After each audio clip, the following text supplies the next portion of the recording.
तो कहानी की शुरुआत में हम एक वॉर के दौरान डैन और उसके साथियों को पानी में गिरते हुए देखते हैं। यहाँ से 28 साल पहले की कहानी बताई जाती है, जहाँ डैन एक हाई स्कूल में बायोलॉजी का टीचर होता है। डैन अपनी वाइफ एमी और बेटी मूरी के साथ रहता है। डैन को आर्मी रिसर्च लैब में काम करने का इंटरेस्ट होता है, इसलिए उसने आर्मी रिसर्च लैब में जॉब अप्लाई किया होता है, जिसका आज ही के दिन इंटरव्यू है। डैन अपने घर जाता है। आज उसके घर में क्रिसमस पार्टी होती है। तभी डैन एमी को इंटरव्यू के बारे में बताता है, जिस पर एमी उसे गुस्सा होती है, क्योंकि वो चाहती है कि डैन आज का दिन उसकी फैमिली के साथ स्पेंड करे। साथ ही एमी बताती है कि तुम्हारे पिता ने मूरी को क्रिसमस कार्ड भेजा है, जिससे डैन को गुस्सा आता है, क्योंकि वो अपने पिता से नफरत करता है। असल में उसके पिता ने उसे छोड़ दिया था, तब से ही डैन उनसे बात नहीं करता है। इसके बाद डैन अपने इंटरव्यू के लिए जा रहा होता है, जिस दौरान उसे कॉल से पता चलता है कि उन्होंने उसको रिजेक्ट करके वो जॉब किसी और को दे दी है। डैन को बहुत गुस्सा आता है और वो अपनी फाइल को डस्टबिन में डालकर घर के अंदर आ जाता है, जहाँ वो मूरी और एमी के साथ बैठकर फुटबॉल मैच देखने लगता है। जिस दौरान बीच मैच में अचानक एक पोर्टल खुलता है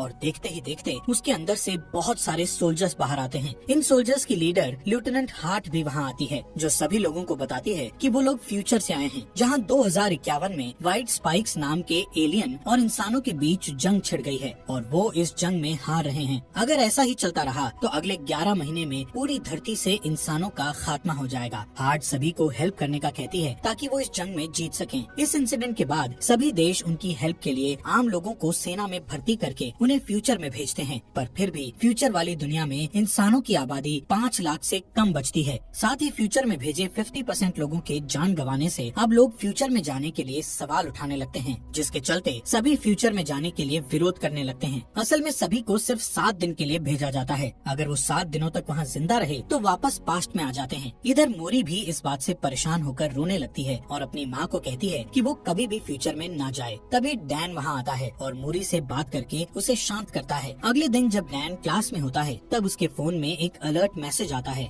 असल में डैन को जल्द से जल्द आर्मी रिसर्च सेंटर में आने का कहा जाता है। डैन जल्दी से वहाँ जाता है, क्योंकि उसे लग रहा था कि उसे अब जॉब मिल जाएगी, लेकिन यहाँ आने पर सोल्जर उसके हाथ को एक मशीन में डालते हैं। तब डैन को पता चलता है कि वो लोग उसे फ्यूचर में लड़ने के लिए भेजने वाले हैं। वो डैन को ये भी बताते हैं कि उसकी 7 साल में डेथ हो जाएगी। डैन उनसे कुछ पूछ पाता, तभी उसके हाथ में एक डिवाइस लगा दिया जाता है, ताकि वो लोग डैन को ट्रैक कर सकें, और उसे बताया जाता है कि अगर उसने इस डिवाइस के साथ छेड़छाड़ की तो उसे जेल भी हो सकती है। अब डैन को 24 घंटे के अंदर अपने पर्सनल काम निपटाने को कहा जाता है, क्योंकि उसके बाद उसे जंग के लिए ट्रेन किया जाएगा। ये सब डैन की मर्जी के बिना हुआ था, पर अब वो कुछ नहीं कर सकता था। तभी हम एमी को देखते हैं, जो कि एक थेरेपिस्ट है और फ्यूचर से वापस आए लोगों की काउंसलिंग करती है। इसके बाद वहाँ डैन आता है और एमी को बताता है कि उसे 2051 में भेज रहे हैं। एमी जानती थी कि वहाँ से वापस आना मुश्किल है, इसलिए वो डैन को वहाँ जाने से मना करती है, जिस पर डैन बताता है कि उन्होंने मेरे हाथ पर ट्रैकर लगा दिया है, इसलिए अब चाहकर भी वो कुछ नहीं कर सकता। जिस पर एमी डैन को उसके पिता की हेल्प लेने को कहती है, क्योंकि सिर्फ उसके पिता ही उस डिवाइस को बाहर निकाल सकते हैं। इसके बाद वो अपने पिता के पास जाता है, जहाँ उसके पिता डिवाइस को निकालने के लिए तैयार हो जाते हैं, पर पुरानी बातों को याद करते हुए दोनों के बीच बहस होने लगती है। इसलिए डैन गुस्से में उस डिवाइस को निकलवाए बिना ही वहाँ से चला जाता है और एमी को बताता है कि उसे जंग लड़ने जाना ही पड़ेगा। ये जानकर एमी बहुत रोती है, पर डैन उससे प्रॉमिस करता है कि वो 7 दिन में वापस आ जाएगा। जिसके बाद वो मूरी को अलविदा कहता है और वहाँ से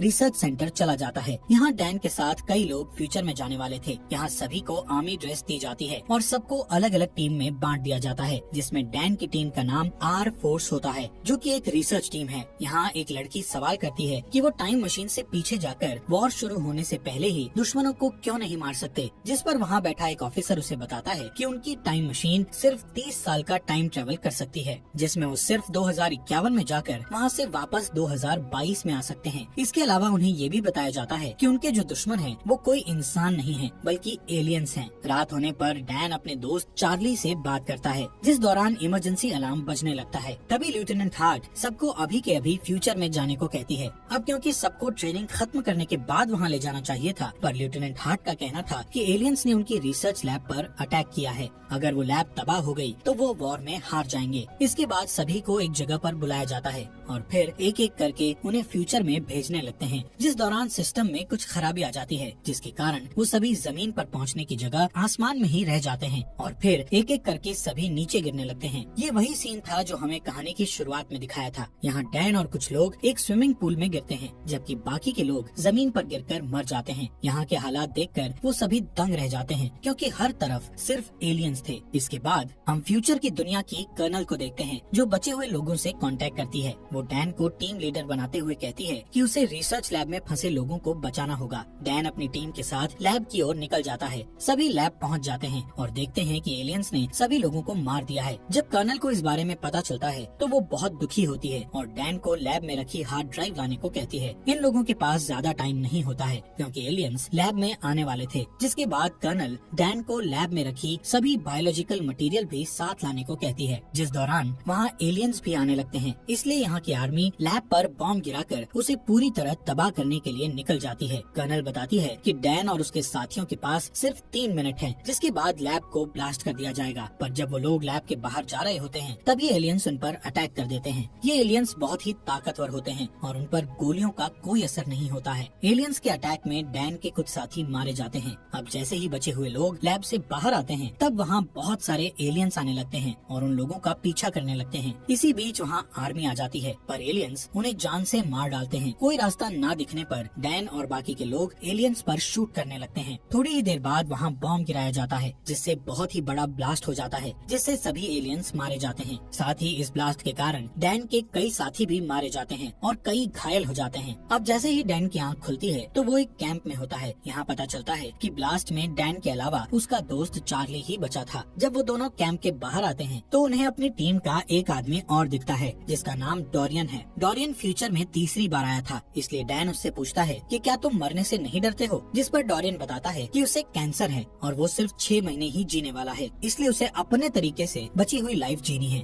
और घर पर रहने से अच्छा वो लड़कर मरना चाहता है। इसी दौरान वहाँ 2 सोल्जर आते हैं जो डैन को अपने साथ आने को कहते हैं, जबकि डोरियन और चार्ली को वापस लैब वाली जगह पर जाने को कहा जाता है। डैन डोरियन से चार्ली का ध्यान रखने को कहता है, क्योंकि चार्ली बहुत डरा हुआ था और वहाँ वापस जाना नहीं चाहता था। दूसरी ओर डैन जब कर्नल से मिलता है तो उसे पता चलता है कि वो उसकी बेटी मोरी है। असल में मोरी फ्यूचर में बड़ी हो चुकी थी। डैन उसे कर्नल की पोस्ट पर देखकर बहुत ही खुश होता है और खुशी से रोने लगता है। अब जैसे ही डैन उसे हक करने वाला होता है, तब मोरी उसे रोक देती है। साथ ही उससे कहती है कि मैंने तुम्हें यहाँ पर इमोशनल होने के लिए नहीं बुलाया है, बल्कि एक खास वजह से बुलाया है। जब डैन उस वजह को पूछता है तो मोरी उसे वक्त आने पर सब कुछ बताने का कहती है। इसके बाद मोरी डैन को अंदर ले जाती है और फीमेल व्हाइट स्पाइक्स के बारे में बताती है। मोरी का कहना था कि फीमेल एलियन बहुत ताकतवर और गुस्सैल होती है, जो कि जमीन के नीचे अपना घोंसला बनाती है और एलियंस को पैदा करती है। इस फीमेल एलियंस की हिफाजत सभी मेल एलियंस करते हैं और उसकी हिफाजत में अपनी जान तक दे देते हैं। मुरी डैन को अपने साथ एक मिशन पर ले जाने का कहती है। इस मिशन में वो फीमेल एलियन को पकड़कर उसके डीएनए से एक टॉक्सिन बनाना चाहती है, जिससे सभी एलियंस को मारा जा सके। असल में सभी अब तक मेल एलियंस को मार रहे थे, लेकिन फीमेल एलियंस को मार पाना मुश्किल था। अगर फीमेल एलियंस मारी जाएं, तो फिर और एलियंस पैदा नहीं होंगे और बचे हुए एलियंस को मारकर वो दुनिया को बचा लेंगे। इसके बाद वो सभी उस जगह पर जाते हैं जहाँ फीमेल एलियंस जमीन के अंदर रहती थी। इस जगह पर जाकर मुरी डैन को ऊपर ही रहने को कहती है और वो नीचे आकर फीमेल एलियन को पकड़ने लगती है। ये एलियन बहुत ताकतवर होती है और वो अपने मेल एलियंस को आवाज लगाकर उन्हें बुलाने लगती है। कुछ ही देर बाद वहाँ बहुत सारे एलियंस आने लगते हैं। ये देखकर डैन अपनी बेटी को बचाने के लिए नीचे उतर जाता है। आखिर में उस एलियन को पकड़ लिया जाता है और फिर उसे हेलीकॉप्टर से सेंटर में भेज दिया जाता है। और तभी वहाँ कई एलियंस आ जाते हैं, जिनके अटैक से काफी सोल्जर्स मारे जाते हैं।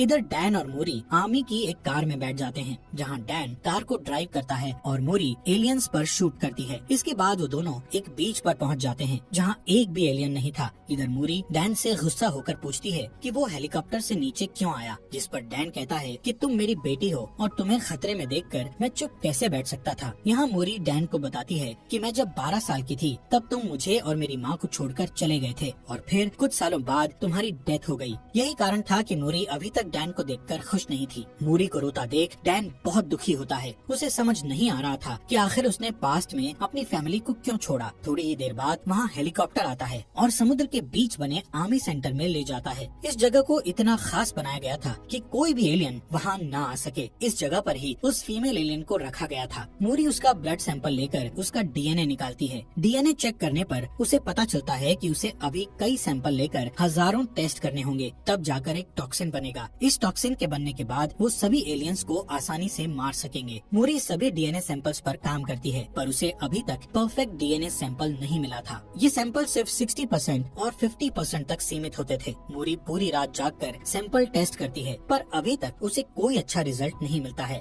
इसके बाद वहाँ डैन आता है और मूरी को रेस्ट करने का कहता है। आज के दिन डैन को यहाँ 7 दिन हो चुके थे, इसलिए अब उसे वापस 2022 में जाना था। डैन मूरी से पूछता है कि आखिर उसने उसे यहाँ क्यों बुलाया था, जिस पर मूरी कहती है कि अगर ये टॉक्सिन बन गया तो इसे अपनी दुनिया में वापस लेकर जाना तुम्हारा काम है, क्योंकि यहाँ और टॉक्सिन बनाने में काफी वक्त लग जाएगा। पर जब तुम इसे लेकर अपनी दुनिया में जाओगे तो इसे बनाने के लिए काफी वक्त होगा। जब ये टॉक्सिन बन जाएगा तो वो अपनी दुनिया में वॉर को शुरू होने से रोक सकते हैं। इसी दौरान उन्हें एक डीएनए सैंपल टॉक्सिन 100% होते हुए दिखता है। तभी वो फीमेल एलियन जाग जाती है और जोर जोर से चिल्लाने लगती है, जिसकी आवाज सुनकर सभी मेल एलियंस वहाँ आने लगते हैं। इनकी तादाद इतनी थी कि सबको मारना मुश्किल था। एलियन बुरी तरह सोल्जर्स को मारने लगते हैं। वहीं डैन और मूरी एक साथ होते हैं, जिस दौरान मेल एलियंस उस फीमेल एलियन को आजाद कर देते हैं। अब डैन को जल्द से जल्द उस जगह पर पहुंचना है जहां से वो वापस 2022 में जाएगा, लेकिन इस जगह पर काफी एलियंस आ चुके थे। दोनों उन्हें मारते हुए आगे बढ़ते हैं कि तभी फीमेल एलियन मूरी पर अटैक करके उसे घायल कर देती है। इसके बाद डैन मूरी को लेकर आगे बढ़ता है। तब टाइम ट्रेवल मशीन ऑन हो जाती है। यहाँ मूरी डैन से माफी मांगती है और कहती है कि मैं भी तुमसे बहुत प्यार करती हूँ। डैन अपनी बेटी को भी पास्ट में ले जाना चाहता था, इसलिए वो उसके पास ही बैठ जाता है। पर तभी वहाँ फीमेल एलियन आ जाती है और मूरी को पकड़ लेती है। डैन उसे बचा पाता इससे पहले ही टाइम मशीन द्वारा उसे 2022 में भेज दिया जाता है। यहाँ डैन के साथ साथ चार्ली, डोरियन और बाकी के कुछ लोग भी आए हुए थे। डैन लेफ्टिनेंट हार्ट को वो टॉक्सिन देता है और बड़ी मात्रा में बनाकर फ्यूचर में भेजने का कहता है, जिस पर लेफ्टिनेंट हार्ट बताती है कि अब जंप लिंक बंद हो गया है, यानी कि अब वो टाइम मशीन का यूज नहीं कर सकते हैं, इसलिए वो ये वॉर हार गए हैं। जिसके बाद डैन अपनी वाइफ से मिलता है। डैन फ्यूचर में मूरी की डेथ को लेकर बहुत दुखी था। जब वो घर आकर मूरी को देखता है तो उसे गले लगा लेता है और रात भर उसके रूम में ही बैठा रहता है। जिसके बाद एमी उसके पास आती है। तब डैन उसे फ्यूचर की मूरी के बारे में बताता है। अब डैन फ्यूचर में होने वाले वॉर को रोकने के लिए कुछ करने का सोचता है, इसलिए वो सबसे पहले डोरियन के पास जाता है और उससे एलियन का नेल मांगता है, जो कि डोरियन ने फ्यूचर में जाकर अपने पास रख लिया था। इसके बाद वो दोनों उस नेल को लेकर चार्ली के पास जाते हैं। चार्ली उस नेल पर रिसर्च करता है तो उन्हें पता चलता है कि उनके नेल्स पर ज्वालामुखी की राख लगी हुई है। चार्ली बताता है कि ये राख चाइना में फटे ज्वालामुखी की राख है। तब डैन कहता है कि लेफ्टिनेंट हार्ट ने बताया था एलियन का पहला हमला रशिया में हुआ था, फिर उनके नेल्स में चाइना की ज्वालामुखी की राख क्यों है। तभी डैन को उनका एक स्टूडेंट याद आता है जो कि ज्वालामुखी टॉपिक के बारे में बहुत कुछ जानता था, इसलिए वो तीनों उसके पास जाते हैं, जहाँ स्टूडेंट बताता है कि आज से 1000 साल पहले चाइना में ज्वालामुखी फटा था, जिसकी लहरें रशिया तक भी पहुँच गयी थी और फिर वो राख में बदलकर वहीं पर जम गई थी। फिर कुछ समय बीतने के बाद वो जगह बर्फ से ढक गई। ये सब जानने के बाद वो समझ जाते हैं कि जरूर कोई एलियन शिप वहाँ आई होगी और फिर बर्फ ढकने के कारण वो वहीं दब गए होंगे, जो कि 2051 में बर्फ पिघलने के बाद धरती के ऊपर आ गए। इसके बाद डैन और चार्ली डिफेंस ऑफ सिक्योरिटी के पास जाकर उन्हें सारी थ्योरी बताते हैं और रशिया जाकर सभी एलियंस को वॉर के पहले ही मारने को कहते हैं, लेकिन वो उन दोनों की थ्योरी पर यकीन नहीं करता है, इसलिए उनका साथ देने से मना कर देता है। इसलिए वो तीनों खुद ही वहाँ जाकर उन एलियंस को मारने का सोचते हैं। अब डैन अपने पिता से हेल्प मांगने के लिए जाता है, क्योंकि उनके पास प्लेन था। डैन अपने पिता को सारी बात बताता है और कहता है कि उसे एलियंस को मारने के लिए रशिया के ग्लेशियर आइलैंड पर जाना होगा, जिसके लिए उसे उनके प्लेन और एक पायलट की जरूरत है। डैन के पिता उसकी बात मान जाते हैं और साथ चलने के लिए रेडी हो जाते हैं। इसके अलावा डैन लेफ्टिनेंट हार्ट की मदद से बहुत सारा टॉक्सिन बनवा चुका था, जिसे लेकर वो रशिया चले जाते हैं। यहाँ डैन अपने साथ एक टीम लेकर गया हुआ था। वो सभी ग्लेशियर आइलैंड के ऊपर पहुँच जाते हैं और एक ब्लास्ट करके जमीन के नीचे जाते हैं, जहाँ उन्हें एक एलियन शिप दिखाई देती है, जो कि काफी टाइम पहले क्रैश हो गई थी। वो अंदर जाकर देखते हैं तो उन्हें एलियंस की डेड बॉडीज दिखती हैं। यहाँ उन्हें पता चलता है कि कुछ एलियंस अपने आप को जिंदा रखने के लिए सो रहे हैं, जिसके बाद वो अभी टॉक्सिन से उन एलियंस को मारने लगते हैं, जिस दौरान फीमेल एलियन जाग जाती है और उन सब पर हमला कर देती है। तब डोरियन सबको शिप से बाहर जाने का कहकर शिप को ब्लास्ट करके सब कुछ खत्म करने का कहता है। इसके बाद वो सभी एलियंस एक एक करके बाहर आने लगते हैं, जिन्हें डैन के पिता शूट करके मारते हैं, लेकिन ज्यादा एलियन होने के कारण डोरियन को शिप ब्लास्ट करनी पड़ती है, जिससे डोरियन की भी डेथ हो जाती है। यहाँ सिर्फ चार्ली, डैन और उसके पिता ही बचे थे। डैन के पिता बताते हैं कि एक एलियन यहाँ से भाग गया है। अब दोनों उसे ढूंढते हैं और चालाकी से उस पर शूट करते हैं। ये वही फीमेल एलियन होती है जो कि बहुत ताकतवर है और उसे आसानी से मार पाना बहुत मुश्किल है। तभी वो वहाँ से भागकर छुप जाती है और डैन पर अटैक करती है। ये देख डैन के पिता उस पर अटैक करके डैन को बचाते हैं, पर थोड़ी देर बाद वो डैन के पिता पर अटैक करती है। तब डैन जल्दी से उठकर उस एलियन को जान से मार देता है। इसके बाद डैन अपने घर आ जाता है और उसके साथ उसके पिता भी होते हैं। अब डैन डिसाइड करता है कि वो ऐसी कोई गलती नहीं करेगा जिससे उसका परिवार बिखर जाए, और इसी के साथ ये मूवी यहीं पर खत्म हो जाती है।